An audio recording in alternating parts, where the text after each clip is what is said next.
The next 6 minutes, I'm going to try to introduce you to the key themes of the first book of Genesis, which is the first book of the Bible. And I suppose there are 3 key themes and then a point of hesitation, but it's a quite an important point of hesitation. And the hardest thing to getting your head around, I think, is the assumptions that we bring into this. And our assumptions are often that we're thinking is the world created by a big bang or is it created by God? That's not the debate which Genesis is playing into.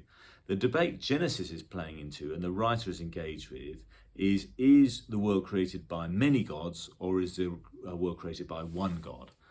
And this is because the writer of Genesis almost certainly was engaged in having visited or experienced the exile. And when the Israelites are in exile, they saw the Babylonian gods. And the Babylonians have creation myths, like a lot of the Near East. And they have gods like Tiamat and Apsu. And for example, the separation of heaven, of the earth and the seas was as a result, according to them, of a battle between Tiamat and Apsu. I hope I got that right, but it's that kind of thing. And you can see how in certain societies, the creation of the world was regarded as the result of conflicts between many gods. And the writer of Genesis is convinced that there is just one God. And so that's what he's going to put in this first chapter. This is all the work of one God. Even it's got different aspects. It's one God, and it's a God with a plan. And so you'll notice as you read it, there's a kind of order and a flow. Let there be light, and there was light, all these kind of things. And it kind of maps out. So the day 1, there's a creation of light, and there was dark. Day 2, there's a separation of this funny shaping of the waters, and they kind of get split up into the waters and stuff. The 3rd day, there is the creation of heaven, the skies and the seas and the dry land. The 4th day, there is the stars and the moon, which are put above the dome of the heavens. The 5th day, there is an understanding of animals populating the skies and populating the seas. And the 6th day, there is the population of the earthly creatures, including humans, and humans are the image of God. And this is the 3rd vital point. Images of God, pictures of God. If you'd been going around Babylon as the Israelites were, they'd have seen loads of images of gods, an image of Marduk, an image of these people. There were pictures, there were statues, there were idols, there were likenesses of gods. And Genesis is saying, no. That is not the way. You don't make idols of gods. If you really want to see the image of God, look into the face of humanity. Humanity captures in as much as any animal can the image of God, not a fake statue or a fake picture. And it's a kind of vital part of Judaic understanding of the nature of God and the nature of creation. 3 key points there. One God, an order in creation, humanity as carrying the image of God in as much as you can. The final point is a point, if you like, of hesitation, even about these statements, which is carried in the very, very first word of Genesis. Now, what follows, this is kind of well-known scholarship. I'm just going to sort of summarize things. There are a billion cleverer people than me who have analysed, and you can imagine the rabbis get very excited and animated and opinionated about this rightly. Here is the confusing point.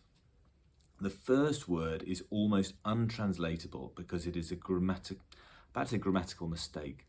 It can't be a mistake because they deliberately put it there, but it's a grammatical non-fit, and I'll explain why. The word is Bereshit. Bereshit is the first word of the Bible, and it starts relatively easy. The key root word is rosh, which means beginning or head, the beginning. If you put b at the front of a word and you use it as a prefix, it means in. So Bamidbar would be in the wilderness, Bederek would be in the way, and Barosh would be in the beginning. But if you listen carefully, it wasn't Barosh you find, it's Bereshit.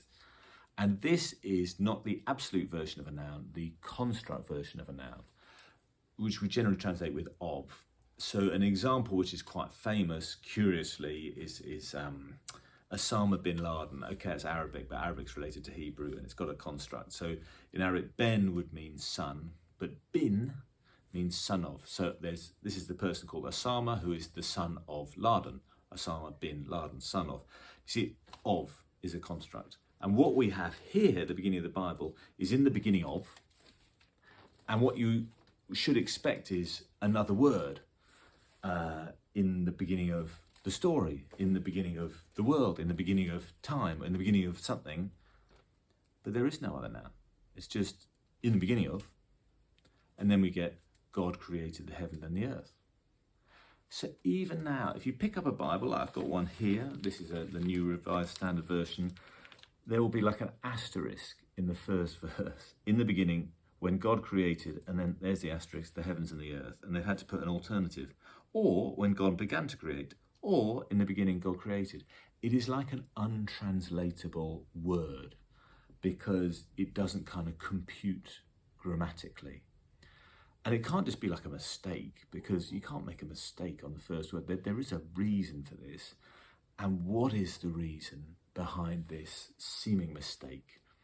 And I think, to me, it's about the limitations of humans grasping God, that we can't just claim to know about God and creation and everything. There's got to be a hesitation, a limit to this.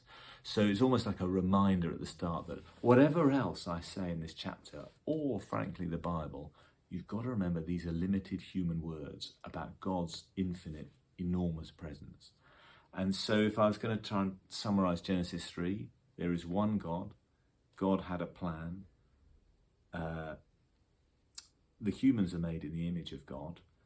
But be careful about all of that, because the first word tells you you should be a bit hesitant when you're speaking about such impenetrable things.